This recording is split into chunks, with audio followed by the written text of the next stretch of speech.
আশা করি তোমরা সবাই অনেক ভালো আছো। তো আজকে তোমাদের পঞ্চম অধ্যায়ের সমন্বয় ও নিঃসরণ এই অধ্যায়ের কিছু পাঠ আলোচনা করা হবে। তো প্রথমে আমাদের যে বিষয়বস্তুটি উঠে আসছে সেটি হচ্ছে সমন্বয় কি।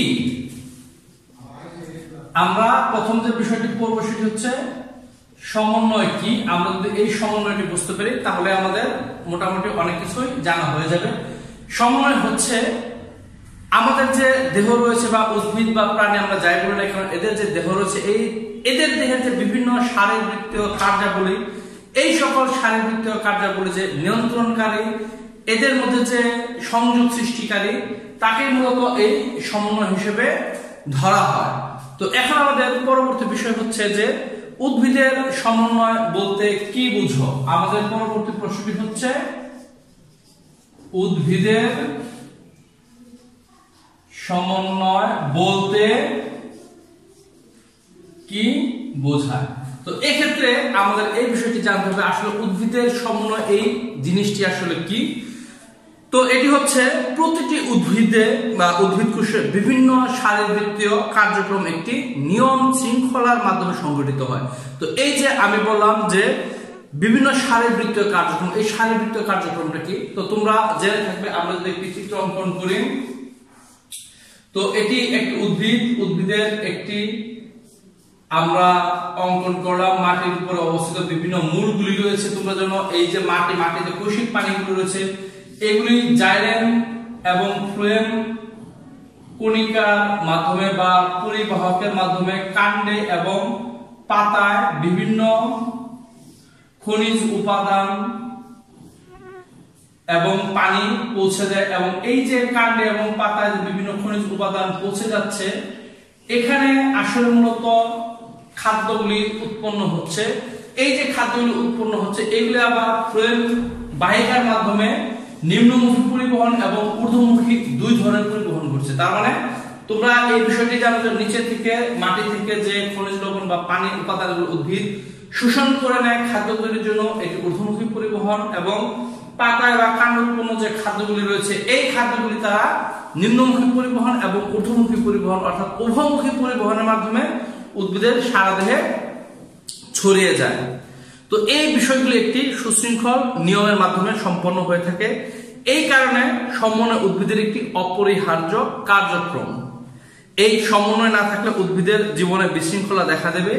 একটি উদ্ভিদের জীবনচক্রের পর্যায় বলতে আসলে কি বোঝা যায় যে এই যে বীজ থেকে বা বিভিন্ন মাধ্যমে স্পোরুলেশনের মাধ্যমে বলে, আমরা কলমের মাধ্যমে বলে, এই যে পদ্ধতিতে একটি চারা গাছ জন্মগ্রহণ করে বা অঙ্কুরোদ্গম বলে থেকে আমরা সেই অঙ্কুরোদ্গম এবং অঙ্কুরোদ্গমের উপরে এই যে কোষ সমূহ আছে এই কোষ সমূহের বিভাজন করে উদ্ভিদের দৈহিক বৃদ্ধি ঘটে এবং একটি পর্যায়ে গিয়ে এই যে এদের ফুল বা ফুলের যে নিষেক ঘটে এটাকে আমরা বলবো পুষ্পায়ন। আর নিষেকের পরে তোমরা জানো যে ফল সৃষ্টি হয়। একটি সময় দেখা যায় যে উদ্ভিদের বার্ধক্য প্রাপ্তি ঘটে এবং সুপ্তাবস্থা ইত্যাদি একটি সুশৃঙ্খল নিয়ম মেনে চলে। অর্থাৎ যে সময় আসলে প্রকৃতির নিয়মে যা ঘটা দরকার এই ঘটনাগুলো আসলে একটি সুশৃঙ্খল নিয়মে অবিরত প্রতিনিয়ত ঘটে যাচ্ছে। এই কাজে আবহাওয়া ও জলবায়ুজনিত যে প্রভাব তার গুরুত্ব লক্ষ্য করার মতো। যেমনকি আবহাওয়া এবং জলবায়ু বলতে আসলে কি বুঝি আমরা, গ্রীষ্মকালে যে সমস্ত শাকসবজি বা উদ্ভিদ দেখতে পাই শীতকালে কিন্তু অন্য ধরনের উদ্ভিদ বা আমরা শাকসবজি দেখতে পাই। শীতকালে শাকসবজি কিন্তু গ্রীষ্মকালে উৎপন্ন করা যাচ্ছে না, কারণ আমরা জানি তোমরা উচ্চতর শ্রেণীতে যে এই বিষয়টি আরো ভালোভাবে জানতে পারবে যে স্বল্প দিনের যে উদ্ভিদগুলি রয়েছে অর্থাৎ কম আলোতে যেগুলি জীবন ধারণ করতে পারে সেগুলি শীতকালের সবজি হিসেবে আমরা চাষ করে থাকি। আর দীর্ঘ দিনের অর্থাৎ বেশি পরিমাণে সূর্য রশ্মির যে প্রয়োজন হয় উদ্ভিদগুলোতে সেগুলি সাধারণত গ্রীষ্ম সিজনে এগুলিকে উৎপাদন করা হয় বা চাষ করা হয়। তো উদ্ভিদের বৃদ্ধি ও চলন সহ বিভিন্ন যে শারীরবৃত্তীয় কাজগুলো অত্যন্ত সুশৃঙ্খল ভাবে বিশেষ নিয়মে মেনে চলে, এটি হচ্ছে আমাদের এই সমন্বয়। তো এক্ষেত্রে চলন বলতে কি বোঝায় তোমরা কি হয়তো ষষ্ঠ শ্রেণীতে পড়েছ যে ট্রপিক চলন বলা হয় বা নরণ বলা হয়। উদ্ভিদ বেড়ে ওঠার সময় সামান্য পরিমাণ যে নড়াচড়া করে সেটিকে আসলে ট্রপিক চলন হিসেবে ধরা হয়েছে। তো একটি কাজ অন্য কাজকে বাধা প্রদান করে না। বিভিন্ন কাজের সমন্বয় সাধন কিভাবে হয় তা জানতে বিজ্ঞানীরা বিভিন্নভাবে চেষ্টা করে যাচ্ছেন। তো এই যে চেষ্টা করেছেন বিজ্ঞানীরা, এর ফলাফল হিসেবে তারা একটি সিদ্ধান্ত বা মতামত প্রকাশ করেছেন, সেটা হচ্ছে উদ্ভিদের বৃদ্ধি ও বিকাশ, বিভিন্ন অঙ্গ সৃষ্টির ইত্যাদি উদ্ভিদে উৎপাদিত বিশেষ কোনো যে জৈব রাসায়নিক পদার্থ তার প্রভাবে হয়। এগুলিকে আমরা সাধারণভাবে হরমোন বলে থাকি। অর্থাৎ কোন কোন হরমোন থাকলে উদ্ভিদের বৃদ্ধি ঘটবে, কোন কোন হরমোন থাকলে উদ্ভিদের বৃদ্ধি ঘটবে না, আর কোন কোন হরমোন থাকলে উদ্ভিদের ফল ধরতে বাধাগ্রস্ত হবে, আর কোন কোন হরমোন থাকলে উদ্ভিদ এই যে ফল, এই ফলের পরিপক্কতা অথবা পাকতে সাহায্য করবে, এই বিষয় সম্পর্কে আমরা পরবর্তীতে জানবো। এই জৈব রাসায়নিক পদার্থকে আমরা সাধারণভাবে হরমোন বলে থাকি। উদ্ভিদের সকল কাজ নিয়ন্ত্রণকারী এই জৈব রাসায়নিক পদার্থটিকে ফাইটোহরমোন বা বৃদ্ধিকারক বস্তু বলা হয়। তো আমাদের পরবর্তী বিষয়টি আসবে ফাইটোহরমোন কি। উদ্ভিদের যে বৃদ্ধিকারক অংশগুলি রয়েছে সেগুলিকে আমরা সাধারণভাবে ফাইটোহরমোন বলবো। আরেকটি আসতে পারে ফাইটোহরমোন না দিয়ে শুধু আসতে পারে হরমোন কি। তো এক্ষেত্রে আমরা বলবো হরমোন হচ্ছে উদ্ভিদের যে সমস্ত রাসায়নিক পদার্থের কারণে এই যে জৈব রাসায়নিক ক্রিয়াগুলি নিয়ন্ত্রণ হয়, এদেরকে সাধারণভাবে হরমোন বলে থাকি। তো আমরা এর পরবর্তীতে পড়ব ফাইটোহরমোন যে কোষ, এই কোষে উৎপন্ন হয় এবং উৎপত্তি স্থল থেকে বাহিত হয়ে দূরবর্তী স্থানের কোষের কার্যাবলীগুলি সে কি করে নিয়ন্ত্রণ করে। উদ্ভিদে যেসব হরমোন পাওয়া যায় তার মধ্যে অক্সিন, জিববেরেলিন ও সাইটোকাইনিন বৃদ্ধি সহায়ক এবং অ্যাবসাইসিক অ্যাসিড ও ইথিলিন বৃদ্ধি প্রতিবন্ধক হিসেবে কাজ করে। তো আমরা আরো লিখতে পারি উদ্ভিদের বৃদ্ধিকারক হরমোনগুলোর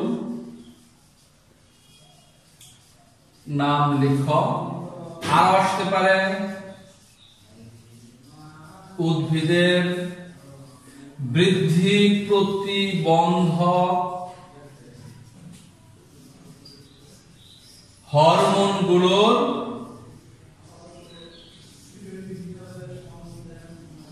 নাম লিখো। তো এই ক্ষেত্রে আমাদের এই যে উদ্ভিদের বৃদ্ধি সহায়ক যে সমস্ত হরমোনগুলি রয়েছে, অক্সিন, জিববেরেলিন, সাইটোকাইনিন, এই সমস্ত নামগুলি লিখতে হবে। আর অ্যাবসাইসিক অ্যাসিড ও ইথিলিন এগুলি বৃদ্ধি প্রতিবন্ধক হিসেবে কাজ করবে। পাতায় ফ্লোরিজেন নামক হরমোন উৎপন্ন হয় এবং পত্রমূলে সঞ্চারিত হয়ে পত্র মুকুলকে পুষ্প মুকুলে পরিণত করে। তাহলে এখানে আমাদের একটি ছোট প্রশ্ন চলে আসছে, পুষ্প মুকুল উৎপন্ন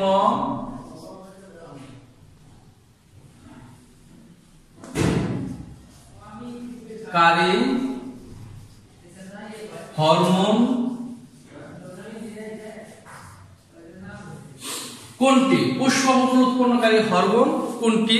এটি আমরা লিখতে পারি, এটি পাতা উৎপন্ন হয়, এটি হচ্ছে ফ্লোরিজেন নামক একটি হরমোন যেটি উদ্ভিদে ফুল উৎপন্ন করতে সাহায্য করে। তো এর মধ্যে আমরা কিছু হরমোনের নাম করেছি, অক্সিন, জিববেরেলিন, ইথিলিন। এই সমস্ত হরমোনের কাজগুলি আমরা এখন জানতে পারি।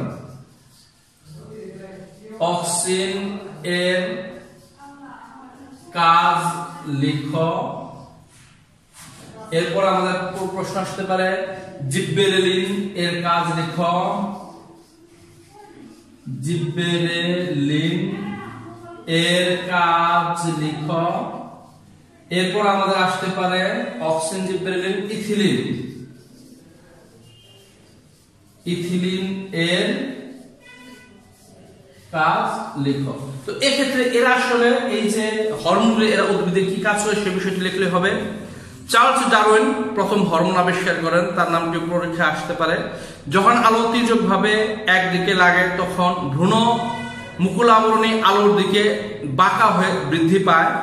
প্রকৃতপক্ষে ভ্রূণমুকুল আবরণী যে অগ্রভাগে অবস্থিত রাসায়নিক পদার্থটি ছিল সেটি বৃদ্ধি সহায়ক হরমোন, অর্থাৎ অক্সিজেন প্রয়োগের শাখা কলমে মূল গজায়, ফলের অকালে ঝরে পড়া রোধ করে। এই দুটি লাইন আমাদের মুখস্থ করতে হবে। জিববেরেলিন চারা গাছ, বীজপত্র ও পত্রের বর্ধিষ্ণু অঞ্চলে এদের দেখা যায়। এর প্রভাবে উদ্ভিদের পর্ব মধ্যগুলো দৈর্ঘ্যে বৃদ্ধি পায়। এজন্য খাটো উদ্ভিদে এই হরমোন প্রয়োগ করলে উদ্ভিদটি অন্যান্য সাধারণ উদ্ভিদ থেকেও অধিক লম্বা হয়। বীজের সুপ্তাবস্থা কাটাতে এর কার্যকারিতা রয়েছে, এটি লিখলে আমাদের হয়ে যাবে। ইথিলিন এই হরমোনটি একটি গ্যাসীয় পদার্থ, এটি ফল পাকাতে সাহায্য করে। কোন হরমোন? ইথিলিন। এই হরমোন ফল, ফুল, বীজ, পাতা ও মূলেও দেখা যায়। ইথিলিন বীজ এবং মুকুলের সুপ্তাবস্থা ভঙ্গ করে, চারা গাছের কাণ্ডের বৃদ্ধি ঘটে, চারা গাছকে লম্বা হতে সাহায্য করে, ফুল এবং ফল সৃষ্টির সূচনা করে। ইথিলিন পাতা, ফুল এবং ফলের ঝরে পড়া ত্বরান্বিত করে। তো এই ছিল আমাদের আজকের পাঠের আলোচনা। তো আশা করি তোমরা অনেক ভালো বুঝতে পেরেছ। তো পরবর্তীতে আমরা এই অধ্যায়ের কোনো আরো পাঠ নিয়ে তোমাদের সামনে উপস্থিত হব। তো পরবর্তী ক্লাস নেওয়ার পূর্ব পর্যন্ত তোমরা সবাই বাসায় থাকা, সুস্থ থাকা, অনেক বেশি বেশি পড়াশোনা করো, মা বাবার প্রতি যত্নশীল, দায়িত্বশীল, কর্তব্যশীল এবং সেই সাথে মিথ্যা কথা বলা পরিহার করো। এই আশাবাদ ব্যক্ত করে আজকে ক্লাস এখানে শেষ করছি। ধন্যবাদ সবাইকে।